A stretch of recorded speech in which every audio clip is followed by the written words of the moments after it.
पिछले दिनों सुजानगढ़ में भयंकर बारिश हुई, अतिवृष्टि की बारिश हुई, बाढ़ के हालात हुए। पूरे सुजानगढ़ में जगह जगह क्षेत्र में जल भराव हो गया। पहले तो लोगों के घरों में पानी भर गया, लोगों के सामान का नुकसान हुआ, मकान टूट रहे हैं, मकान फट रहे हैं, स्कूलों में पानी भरा हुआ है और एफसीआई गोदाम में पानी भरा हुआ है। उन सब नुकसानों के साथ साथ एक नुकसान होता है कि जब मीठा जो पानी पीने का होता है और गटर होता है वो सब एक हो जाते हैं। पानी ही पानी जब घर में होता है, बिस्तर जब तैरने लगते हैं तो व्यक्ति, आप कल्पना कर सकते हैं उस रसोई में खाना कैसे बना सकता है। तो एक ऐसी ही सेवा भावना का दृश्य मैं दिखा रहा हूं कि सुजानगढ़ की इस अतिवृष्टि के माहौल में एक युवा रामकरण जी गुलेरिया, जिन्होंने अपनी टीम के साथ यहाँ पर सेवा भावना के साथ भोजन निःशुल्क रूप से वो वितरित कर रहे हैं। पिछले आज तीसरा दिन हो चुका है, दोनों टाइम भोजन वो उन बाढ़ग्रस्त, उन जल भराव क्षेत्रों में सुजानगढ़ में घूम घूम करके अपने टीम के साथ निःशुल्क रूप से भोजन लोगों को पहुंचा रहे हैं, ताकि कोई भी व्यक्ति भूखा न मरे। और यही संस्कृति है हमारे सुजानगढ़ की, और यही सबसे बड़ी खास बात है सुजानगढ़ की। इसी तरह से सुजानगढ़ में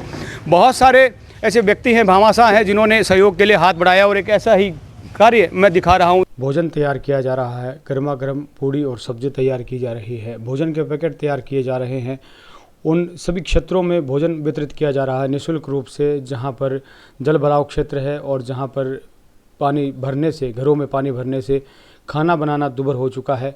ऐसे में सुजानगढ़ के कई भामाशाह आगे आकर के प्रशासन के साथ मिलजुल कर और ऐसे जगहों पर भोजन के पैकेट पहुंचा रहे हैं। एक ऐसा ही दृश्य है जहां पर रामकरण गुलेरिया और उनके साथी मिल के भोजन के पैकेट तैयार कर सुजानगढ़ के उन क्षेत्रों में भोजन वितरित के लिए तैयार कर रहे हैं, पैकेट तैयार कर रहे हैं। रामकरण गुलेरिया के साथ आनंद पिलानिया, हंसराज दादरवाल, संजय बिजारनिया, मुकेश, बीरबल दादरवाल, बसंत शर्मा, पंकज पिलानिया, संदीप बारूपाल, रामपाल गुलेरिया, सचिन गौड़, कानाराम, गौतम, भवानी सिंह, भगवान प्रजापत, आमीन और साथीगण उनकी मदद कर रहे हैं। इस विकट परिस्थिति में, इस संकट की स्थिति में, जहां पर लोगों के घरों में पानी भरा है, मोहल्लों में पानी भरा है, और उस दुर्भर स्थिति में ज़रूरी है कि भोजन की है समुचित व्यवस्था हो पाए। सर, सुजानगढ़ की जो मिट्टी है ना, ये सेवा भावी मिट्टी है। इसमें जो जन्मता है वो सेवा करने के लिए तत्पर रहता है। सभी लोग लगे हुए हैं। लोगों की सेवा क्या, ये तो छोटी सी आहुति दी है। मेरे एक से क्या होता है, वो चिड़िया वाली कहावत है कि वो जंगल में एक आग लगी थी और सभी पक्षी है वो दौड़ने शुरू हो गए। एक छोटी सी चिड़िया थी, वो पास में समुद्र से अपनी चोंच में पानी ला ला कर उसमें गिर रही थी।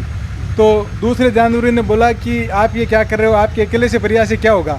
तो उसने बोला कि जो मेरे से बन पड़ेगा वो मैं कर रही हूँ, ठीक है। तो उससे सभी लोग, उन्होंने, जानवरों ने प्रेरणा लेके वो सभी लोग उसमें जुट गए और वो लास्ट तक उस जंगल की आग में काबू पा लिया।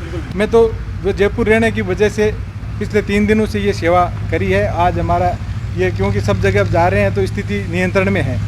और मैं जब से, ये भी मानो आपकी, जब से मैं सुजानगढ़ आया हूँ उसके बाद बारिश नहीं हुई 3 दिन में, ठीक है ना। तो ये भी भगवान का। प्रतिदिन जैसे कितने पैकेट भोजन के सप्लाई हो रहे हैं, किन किन क्षेत्रों में आप कर रहे हैं?